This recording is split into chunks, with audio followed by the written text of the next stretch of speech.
bit of history now. How did Ilum come to life?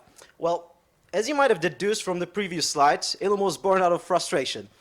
As data engineers, we spent years battling the limitations of platforms like Cloudera, Hortonworks, or just pure Hadoop. We constantly battled with issues of scalability, maintenance, and flexibility. When it was clear that Kubernetes was the future, we saw an opportunity. But to our surprise, no production-ready solutions existed that supported cloud, on-prem, and hybrid environments. So we rolled up our sleeves, running scripts, building Docker images, and finally we created a duct tape solution that actually outperformed everything that was available back then. That experience became the foundation. We used the duct tape solution and transformed it into Ilum. It took almost 2 years, but today Ilum is the data lakehouse solution we wished that existed.